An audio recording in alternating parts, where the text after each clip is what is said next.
오늘은 청년주의를 맞이해서 본문의 말씀을 가지고 너의 창조주를 기억하라라는 주제로 함께 은혜를 나누고자 합니다. 현대 문화는 젊게 보이는 것을 선호합니다. 죽음 이후에 생명에 대한 확신이 없는 사람들에게는 더더욱 이러한 문화는 아마 당연히 여기고 또 그렇게 살고 싶어 할 것입니다. 즉 젊음에 대한 욕망은 갈수록 나날이 심해질 것입니다. 그래서 나이가 들면 들수록 비타민 보조제를 많이 이제 복용을 하게 되어지고요. 다이어트 프로그램이나 또는 보톡스 요법, 또 이제 호르몬 요법, 피부 클리닉, 또 이제 젊게 해주는 많은 헬스 기구, 또 운동, 여러 가지 많은 것에 이렇게 먹고 마시고 행하면 더 젊어질 수 있다라고 하는 이러한 것 때문에 이제 많이 그러한 일을 행하고 또 그러한 산업들이 많이 번성하고 번창하고 있음을 보게 되어집니다. 지난 5월 2일이었었나요? 우리 이제 감리교신학대학에 이제 늘 해마다 그 이제 냉총골 축구대회라고 해서 이제 함께 서너 배가 모여가지고 이제 운동도 하고 교제도 하는 이러한 이제 일이 있었는데요. 이제 이쪽 충청 지역에 또 제가 동문회장이 되어서 또 격려차, 또 이제 위로차, 후원차 가게 되어졌습니다. 공을 차고 싶은 마음은 굴뚝 같으나 불꽃 같은 눈으로 공 차면 안 된다는 눈이 있어가지고 이제 함께 참석을 하고 격려를 했는데요. 코로나로 인하여서 한 2년 넘게 이렇게 모임을 갖지 못하고 운동을 이제 시합을 못했는데요. 그래서 오랜만에 보니까 이제 이렇게 후배들이 저를 보고서 그러더라고요. 우리 선배님, 형님은 오히려 더 젊어졌네요. 그러더라고. 그래서 제가 온천으로 와라 그랬어요. 제가 이 온양 온천에 오면은 나같이 젊어질 수 있으니까 더 늙기 전에 와라. 이제 웃음의 소리로 이렇게 이야기를 했습니다. 우리들이 오랜만에 만나서 이제 인사를 할 때에 하는 이야기가 젊어 보인다고 하면 참 마음이 좋습니다. 이전이나 지금이나 뭐 변한 것 없이 이렇게 젊다라고 표현해주면 참 기분이 좋아요. 하나도 안 늙었네 이래주면 좋아요. 그런데 참 말을 하나 하더라도 만나자마자 하는 소리가 야 너는 왜 이렇게 늙었냐? 머리는 다 어디로 갔냐? 뭐 이렇게 하면서 이제 야 넌 너무 몰라보겠다. 뭐 이렇게 이야기를 하면은요 듣는 이가 상당히 기분이 좋은 건 아니더라고요. 그래서 귀향이면 오늘 우리가 말을 하나 하더라도 이렇게 젊게 표현해 주면 사람의 마음이 상당히 그렇지 않음에도 불구하고 속는 것 같으면서도 그 기분이 좋더라고요. 한번 옆 사람한테 해볼래요? 10년이나 젊어 보이네 그래 한번. 그렇다고 뭐 10년이 갑자기 젊어지는 건 아니지만 그래도 기분이 좋아요. 그게 그냥 인사라도 그렇게 하면 기분이 좋아요. 이 청년은 어떻게 보면 특권층입니다. 젊었다라고 하는 자체가 이미 특권이에요. 청년은요 보톡스 맞지 않아도 피부가 팽팽하고 호르몬 요법도 필요 없습니다. 그냥 그 자체가 아름답고요. 젊음 그 자체가 멋있고 아름답고 훌륭합니다. 그래서 청년을 우리는 푸른 세대라 이렇게 이야기해요. 푸를 청자 쓰잖아요. 푸른 세대, 푸른 시대. 근데 그와는 다르게 나이 드신 어르신들은 뭐라고 이야기하면요 노년이라고 그래요. 노년.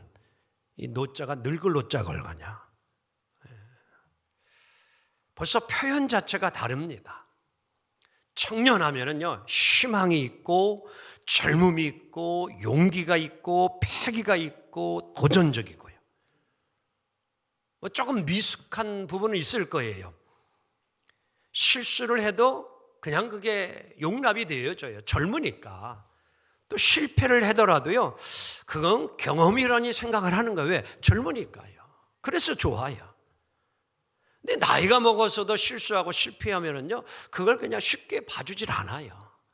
나이를 먹어서도 또 실수하네.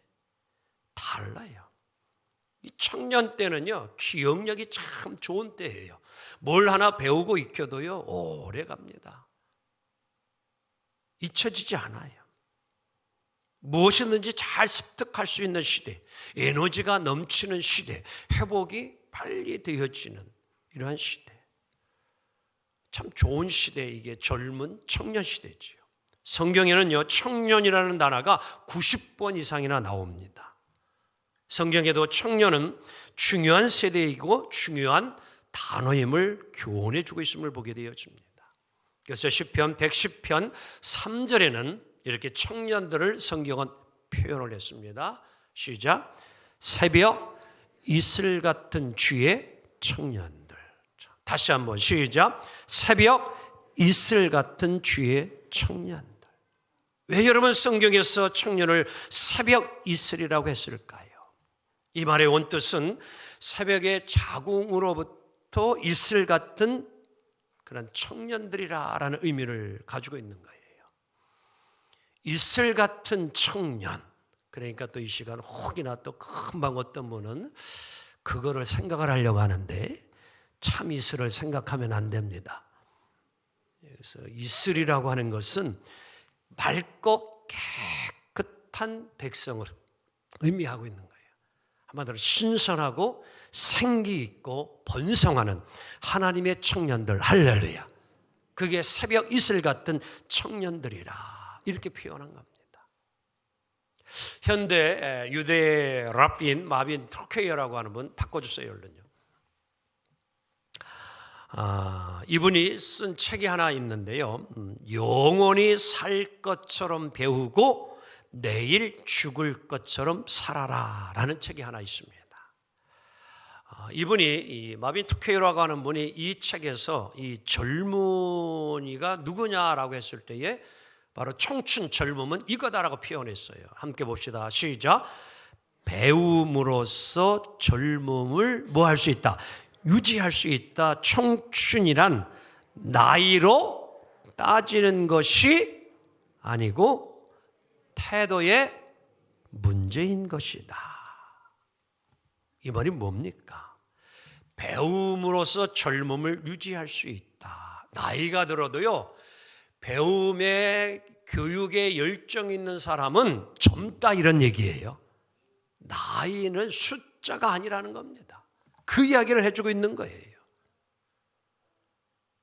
오늘 우리 젊은 청년들이요, 여러분들 젊을 때에 많이 배우기를 노력하기를 원합니다. 많이 배워야 돼요. 될 수만 있으면 배우는 일에 힘써야 합니다. 다양하게 배우세요. 다양한 경험을 하세요.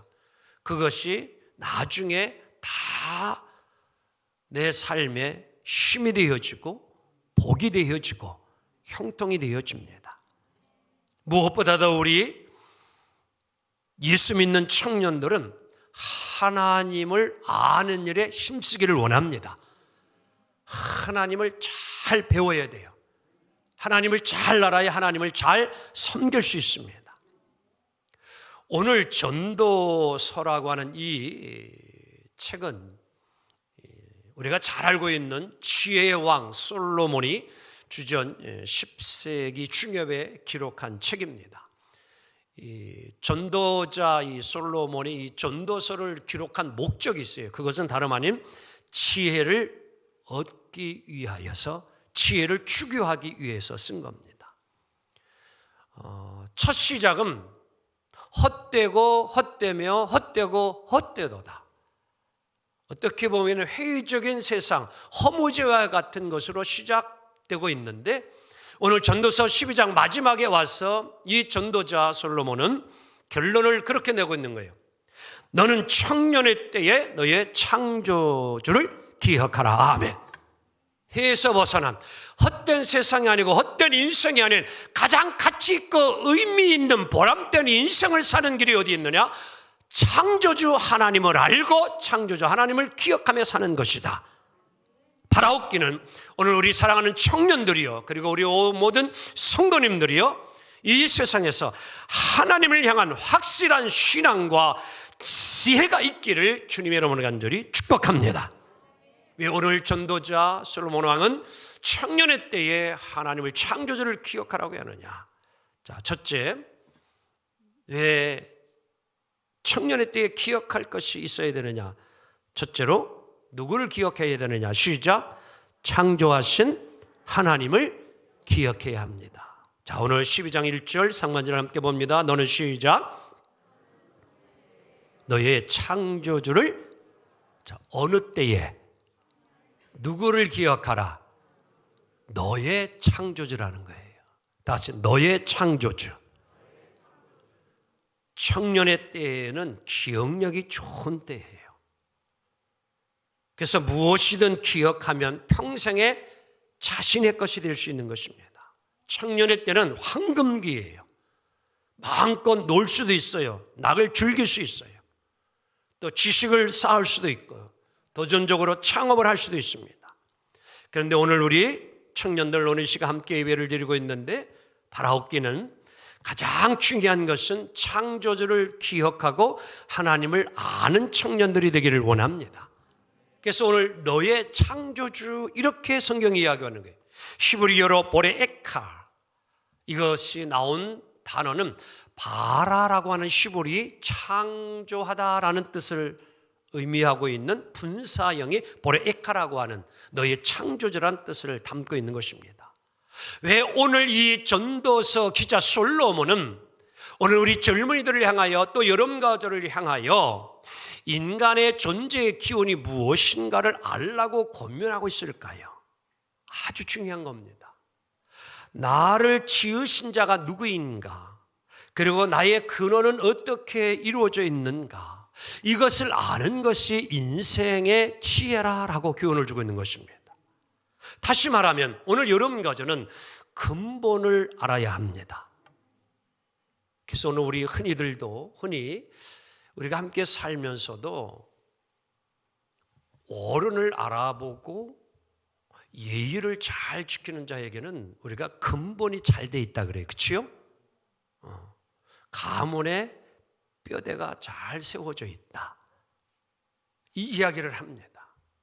근본이 중요해요. 출생이 중요합니다. 이것을 알아야 여러분 나의 정체성이 이루어지고 자긍심이 이루어지는 거예요. 내가 어디서 온 것을 알아야 합니다. 오늘 여러분과 저는 어디서 왔습니까? 우리는 하나님이 보내서 부모를 통하여 이 땅에 왔습니다. 내가 누구인가를 알아야 합니다. 우리는 누구입니까? 하나님의 자녀입니다. 육신의 부모가 있지만 오늘 우리는 믿는 그리스도에서 하나님의 자녀예요.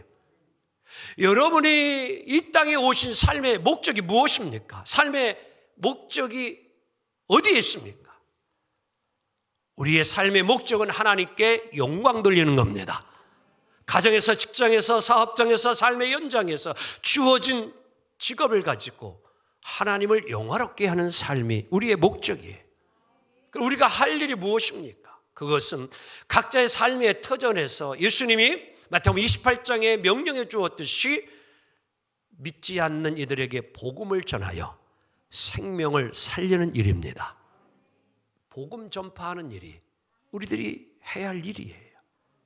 바로 이러한 정체성이 분명해야만이 우리가 어디에서 살든지 자신 있게 당당하게 우리는 삶을 살아가게 될 줄로 믿습니다. 그래서 일찍이 이사야 43장 1절을 통하여서 여러분과 저의 존재가 무엇인지 정체성이 무엇인지 정확하게 가르쳐주고 있습니다. 함께 보도록 합니다. 시작. 야곱아 너를 창조하신 여호와께서 지금 말씀하시느니라. 이스라엘아 너를 지으신 이가 말씀하시느니라. 너는 두려워하지 말라. 내가 너를 구속하였고 내가 너를 지명하여 불렀나니 너는 뭐예요? 내 것이라. 자, 오늘 보면 나를 창조하시니, 나를 부르시니, 나를 구속하고 지명하여 불러냈니? 그가 누구라? 하나님이시라. 아멘. 우리의 존재가 어디에 속해 있는 것을 정확하게 성경이 가르쳐주고 있습니다. 이사야 1장 3절에 오늘 그럼에도 불구하고 나를 지으시고 만드시고 창조하신 하나님을 우리가 알고 살아야 되는데 우리는 그것을 알지 못하고 인생을 살아가기에 이사야 1장 3절에 성경은 이렇게 우리에게 교훈을 주고 있습니다. 시작. 나귀는 그 주인의 구유를 알건만은 이스라엘은 알지 못하고 나의 백성은 깨닫지 못하는도다 하셨도다. 요즘 집에서 기르는 동물을 우리는 반려동물이라 이렇게 표현합니다. 여러분, 반려동물이라는 뜻이 무엇일까요? 올려주세요. 반려동물이라고 하는 것은 companion animal 이렇게 이야기합니다. 다 같이 인간이 시작. 인간이 정서적으로 의지하고자 가까이 두고 기르는 동물을 말한다. 이게 반려동물이에요. 같은 동물을 얼마 전까지만 해도 우리는 뭐라고 불렀느냐? 애완동물이라 이렇게 불렀어요. 이 반려동물이라는 단어를 사용하기 이전에는 우리가 흔히 이제 집에서 기르는 개, 고양이를 무슨 동물? 애완동물이라고 이렇게 불렀어요.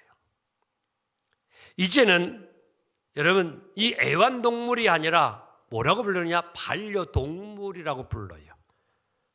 다시 말하면 이제는 가족과 함께 사는 동물이다 이런 얘기예요. 가족처럼 여겨지는 거예요. 식구처럼 여기는 거예요. 반려동물은요, 주인을 알고 특히 먹이를 주는 주인을 더 따르고 좋아하고 자기 집을 알고 귀소 본능까지도 잘 가지고 있습니다. 그래서 여러분들 집에서도 가장 여러분들 이 고양이나 개와 같은 이제 반려동물들이 제일 좋아하는 자가 누구일 것 같아요? 자기에게 뭐 주는 자? 밥 주는 자 제일 좋아해요. 너무너무 잘 알아요. 저도 집에서 저를 밥 주는 자를 좋아합니다.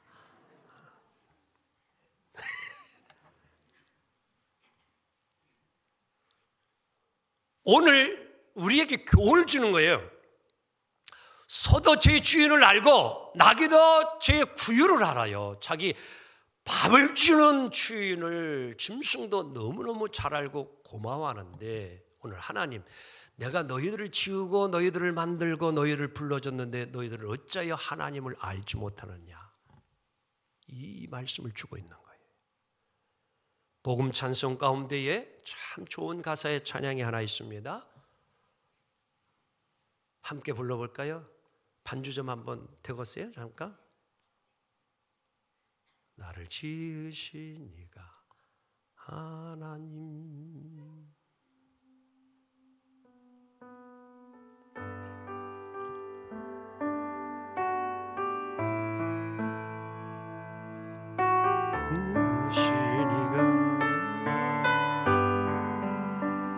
나의 나 된 것은 다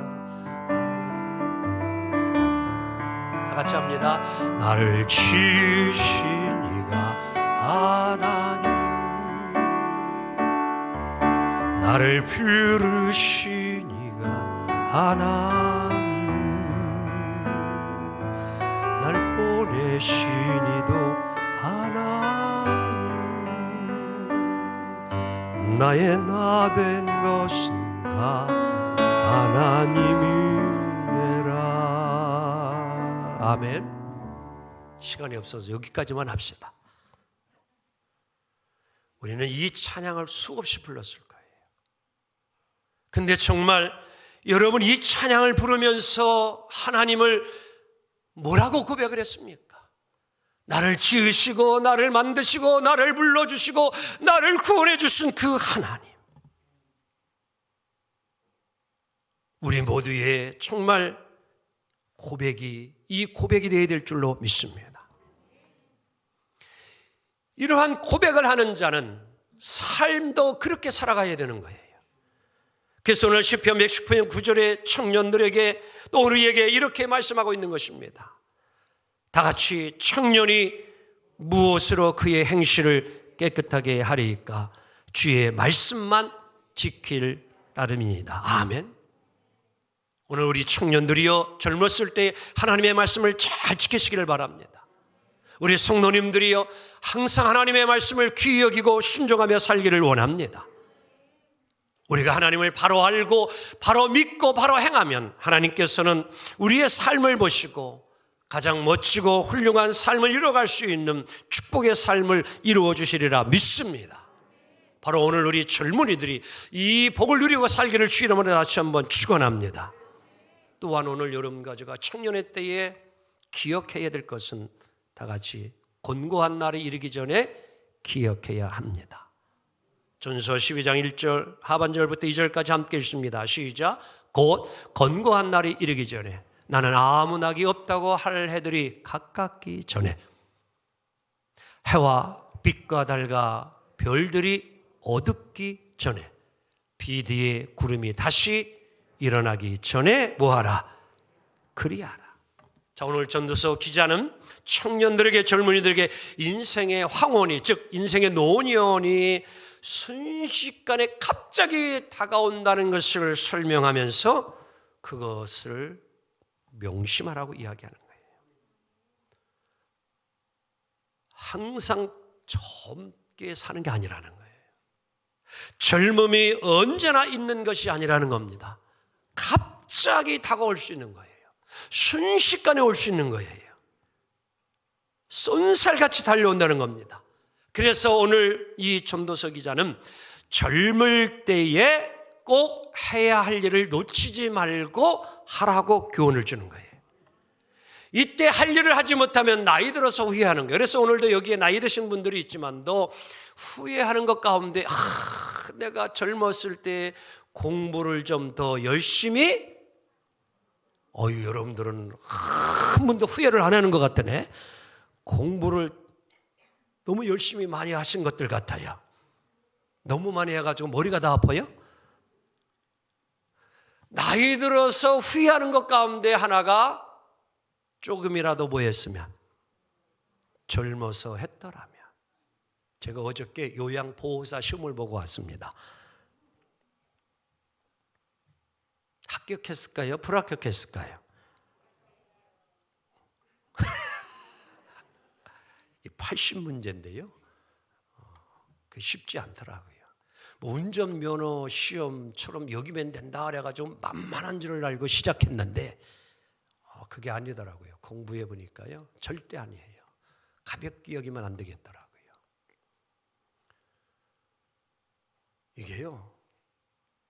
외워야 될 것도 있고 이해하면은 좀 되지만 이게 또 숫자, 이게 몇 년, 또 나이, 이거 몇 도, 뭐 이거 다 외우지 않으면 풀 수 없는 문제들이에요. 근데 앞에서는 외웠다라고 봤는데 문제를 풀어보니까 처음에 낙제유 35문제에서 21문제 맞춰야 되고 45문제에서 27문제 맞춰야 되는데 15밖에 안 나오고 21밖에 안 나오더라고. 큰일 났다 이거. 이게 이제 또 목사가 되어가지고 이거 떨어지면 좀 창피해가지고 어떻게 다니나. 근데 공부 좀 하려고 그러면은 뭔 그렇게 일이 많은지 정말 바빴어요. 그래서 느껴지는 거예요. 조금이라도 더 뭐였을 때, 젊었을 때 했으면 좋았을까. 근데 다 맞춰보니까 합격은 된 것 같아요. 이제 답은 벌써 다 나왔더라고요. 근데 제가 욕심이 생겼어요. 치매도 자격증 얻으려고 하고 조금 더 하면은 이제 노인 상담 자격증도 얻을 수 있다 그래가지고 그것까지 이제 맞춰보려고 합니다. 은퇴하고 난 다음에는 안 좋을 것 같고요. 나이가 더 들었어요. 이제 우리 젊었을 때에 공부할 수 있을 때일 때 많이 공부하세요. 그리고 우리 젊었을 때의 운동을 많이 하기 바랍니다. 제가 지금도 이렇게 건강하게 목회할 수 있는 비결은 제가 운동을 워낙 좋아해요. 그렇다고 뭐 386 이 데모 좋아하는 게 아니고 진짜 운동을 좋아했어요. 아이가 공찬호 좋아하고요. 열심히 운동. 이 목회 시작 전서부터 운동을 뭐 계속 좋아했으니까 어린 시절부터 이렇게 운동을 좋아했으니까요. 그리고 목회하면서도 지금까지 운동을 쉬지 않습니다. 계속 운동해요. 근데 젊었을 때 했던 그 체력이 건강이 지금 저희의 목회를 하고 있게끔 해주고 있어요. 지금 목사님들 가운데는요, 아파가지고요, 정말 목회 제대로 하지 못하는 분 참 많습니다. 운동을 젊었을 때 한 것이 오늘 저를 있게 해주고 있어요. 버텨주고 있어요. 정말 젊은이 못지않게 여러분들. 작정밤 기도회 같은 거 여러분들 하고 나면은요, 다들 놀랍니다. 어디서 목사님 그 힘이 나오는지, 찬양과 그 기도 열정이 어디에서 나오는지. 힘이 없으면은요, 못합니다. 그 한 시간 정도 인도하고 나면은요, 힘의 체력에 따라주지 않으면 그거 더 이상 둘째 날 가서 하기가 쉽지 않아요. 근데 왜? 젊었을 때의 운동을 통해서 체력을 다져놓았기 때문에. 그래서 오늘 솔로몬 기자가 교훈해 주고 있는 거예요. 나이가 들어도 그 젊었을 때의 힘, 그 재주, 그 모든 것을 계속 활용을 잘하려면은 젊었을 때의 기회를 놓치지 말아라. 아멘. 오늘 전도서 11장 10절에 이렇게 교훈합니다. 그런즉 근심이 시작. 그런즉 근심이 내 마음에서 떠나게 하며 악이 내 몸에서 물러가게 하라. 어릴 때와 검은 머리의 시절이 다 뭐하니라? 헛되니라. 아멘. 젊었을 때에 후회하기 전에 그 시기를 놓치지 말라라는 거예요. 죄송합니다. 혹이나 여기 여러분들 가운데에 내년에도 개나리를 볼 수 있어요? 개나리 꽃을 볼 수 있다고 장담할 수 있어요? 아멘이에요? 어떻게 벚꽃 내년에도 핀 것을 볼 수 있겠다라고 장담할 수 있겠냐 이런 얘기예요. 아닙니다. 올해도 이제 두 분 우리 권산 입사님이 소천하셨어요. 장례를 치렀습니다. 제가 장담할 수 없습니다. 여러분들 내년에 개나리, 진달래, 벚꽃, 철쭉꽃 피는 거 본다고 누가 자신할 수 있어요? 어떻게 될지 모릅니다. 하나님이 또 기회 주시면 볼 수 있지만 그렇지 못한 거예요. 여름이 한낮에 햇살이 뜨겁다고 하지만요, 차가운 가을 바람을 이겨내지 못합니다. 금방 물러가요, 여름도요. 아무리 아름답게 핀 꽃이라고 해도 시간이 지나면 금방 시들어버립니다. 볼품이 없어져요. 오늘 그 교훈을 주고 있는 거예요. 그래서 권고한 날이 이르기 전에, 해와 달과 별들이 밝게 보이기 전에, 이게 무슨 말이에요? 아무리 해가 밝게 빛나고 오늘 빛이 떠 있으라도 나이가 들으니, 죄송합니다, 저도 벌써 이제 뭐예요? 여기 어르신들 그럽니다. 아무리 해가 밝게 빛나도 내 눈이 벌써 노안이 오게 되어지면 밝게 안 보여진다니까요. 사물이 밝게 비춰지지 않습니다. 밝게 보여지지 않습니다. 선명하게 보여지지 않습니다. 내가 뭐예요? 이미 노안이 왔습니다. 빛은 밝아요. 현재 밝아. 그런데 이미 나의 때가, 청년의 때가 지나서 뭐예요? 보는 것이 밝게 보여지지 아니하고, 소리가 듣는 것이 예전 같지 아니하고 잘 듣지 못하는 거예요. 후딱 지나갔다 이런 얘기입니다. 그렇게 잘 들을 수 있었는데, 잘 볼 수 있었는데 언제 그 시절이 지나갔는지 모를 정도로. 그래서 창세기 47장 9절에 야곱이라고 하는 자가 130살을 살고서 바로 왕 앞에서 이렇게 인생의 고백을 했습니다. 시작. 야곱이 바로에게 이르되 내 나그네 길의 세월이 몇 년? 130년이다. 내 나이가 얼마 못 되나? 그 다음 우리 조상의 나그네 길의 연조에 미치지 못하나 무슨 세월을? 험악한 세월을 보내었나이다. 젊을 때에 청년의 때에 즐겼던 그 낙이 이제는 다 뭐하고? 사라져가고, 그 표현을 하고 있는 거예요. 나이가 들면요, 4가지 고통이 있대요. 첫째, 어르신들이 겪는 첫 번째 고통은 빈고예요. 빈고. 가난할 빈자. 한마디로 나이가 많이 들게 되면 내 곁에서 뭐가 사라져요? 다 같이 돈이 사라진다. 젊었을 때는 그래도 뭐 하면 주머니에 뭐가 있어? 근데 나이 드니까 주머니가 뭐예요?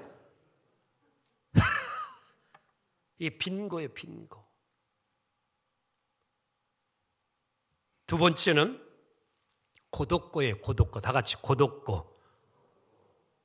벌써 저도요, 제 주변의 친구들이요, 죽은 친구들이 많아요. 꽤 가까웠고 의지했던 친구들이 곁을 떠나요. 그래서 외로운 거예요. 이 고독한 게 괴로움이에요. 세 번째는 무위고예요. 무슨 말이에요? 나이가 들면 일이 많아진다, 줄어진다. 참 이게 시간 보내는 게 이게 어떤 때는 괴로움이에요. 시간 보내는 게. 할 일이 없어요. 무위고예요. 네 번째는 뭐가요? 안 아픈 데가 없을 정도로 종합병동. 갈수록 그치요. 병고예요. 이 아픔의 괴로움이에요. 그래서 오늘 젊은 독일의 재상 비스마르크는 청년들에게 이러한 교훈을 주고 있어요. 걸작문학 작품 속 명언 600이라는 책에서 이 비스마르크는 이 이야기를 해줬어요. 우리 젊은이들을 향하여서 주는 이야기. 다 같이 시작.